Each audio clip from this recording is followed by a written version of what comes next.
Everyone, আমি Asima daily blogging চ্যানেলে আবার একটি নতুন ভিডিও দিয়ে আপনাদের সকলকে আবার একবার স্বাগত। আশা করবো আপনারা সকলে বেশ ভালো আছেন, সুস্থ আছেন, যে যেখান থেকে আমার ভিডিওটি দেখছেন। আমরা ভালো আছি। আর আজকে হয়ে গেল 27 তারিখ। 27 তারিখে যেহেতু আজকে মানে মহাশিবরাত্রির যোগ ছিল, তারপর অমাবস্যা পড়বে, তো আমিও সকাল সকাল গিয়ে একবার মহাদেবকে জলটা দিয়ে চলে এসেছি। আর আজকে বৃহস্পতিবারে পুজো টুজো কমপ্লিট করে এখন আমি বসে আছি রান্না বান্না বসাবো বলে। তো যাই হোক, সকাল সকাল মিটি চলে গেছে স্কুল। তো এখন টাইম হয়ে গেল 10টা 46। আর আমার আজকের ব্লগটা যে আমি এখন থেকে শুরু করছি, ব্লগে অবশ্যই সঙ্গে থাকবেন আর দেখতে থাকবেন আজকের ব্লগটা। কালকে আমাদের পুণ্যস্নানের ব্লগটা আমি আপনাদের সঙ্গে কালকেই পোস্ট করেছি, কেমন লাগলো সেটা অবশ্যই কমেন্ট বক্সে কমেন্টের মাধ্যমে আমাকে জানাবেন। তো চলুন আজকে ব্লগটা শুরু করি, সঙ্গে থাকবেন আর দেখতে থাকবেন।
আমি জানি সেভ করে দিকে যে রোডটা ঢুকিয়েছে পারদোল উঠবো।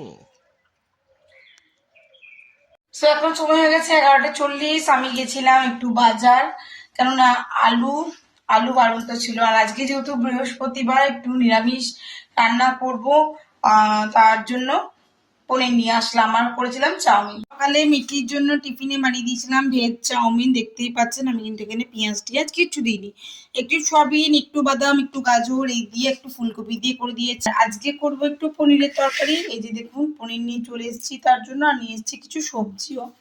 একটু নিম পাতা পেয়েছি, এটা আজকে একটু রোদে দিয়ে দেবো গরম মানে শুকাবার জন্য। তো চলুন আমি কি কি করছি সেটা শেয়ার করব। চলুন তাহলে কি করছি না করছি সবটুকু শেয়ার করতে থাকবো। অবশ্যই ব্লগে আপনারাও সঙ্গে থাকবেন আর দেখতে থাকবেন আজকের ব্লগটা। পনির এখানে আমার পিস করে রেডি করা হয়ে গেছে। আর পনিরটা করবো আমি একটু ফুলকপি আর আলু দিয়ে। আজকে ভাজাভুজির মধ্যে করেছি পাকা কুমড়ো ভাজা, ফুলকপি আলু ভাজা। আর এই দুটো, এইটা হলো কালকে ধরুন কাঁচা পোস্ত দিয়ে আমরা ভাত খেয়েছিলাম, এক পাকা সেদ্ধ। আর এটা হলো আমার কাঁচকলা বাটা, এটা একটু গরম করে নেবো। আর তো চলুন, এখানে কিছু আলু এটা সেদ্ধ হয়ে গেছে, যেটা এক্সট্রা হয়ে গেছে আমার লাগবে না। তো আমি এখানে ফুলকপি আলু পনির দিয়ে যে তরকারিটা করছি তার গ্রেভিটা তৈরি করছি এখানে, দেখতেই পাচ্ছ। তো গ্রেভিটা তৈরি করার পরে আমি ওগুলো ঢেলে দেবো। আর আজকে আমি পনিরটা ফ্রাই করবো না, আজকে ওটা আমি একটু কাঁচা কাঁচাই রাখবো, ঠিক আছে?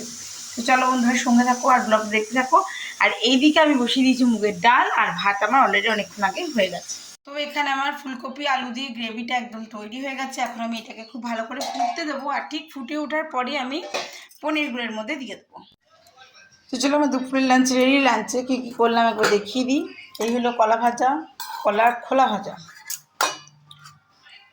এই যে মুগের ডাল,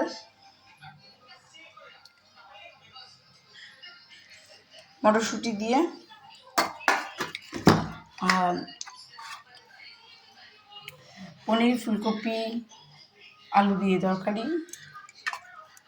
আর এখানে তো তোমাদেরকে আগেই দেখালাম, এই যে ভাজা ফুলকপি আলু দিয়ে ভাজা, আর একটা হলো এই কুমড়ো ভাজা। ব্যাস এই হচ্ছে আমাদের থার্সডে দুপুরের লাঞ্চ। বাকি তোমরা সঙ্গে থেকো, অবশ্যই শেয়ার করতে থাকো।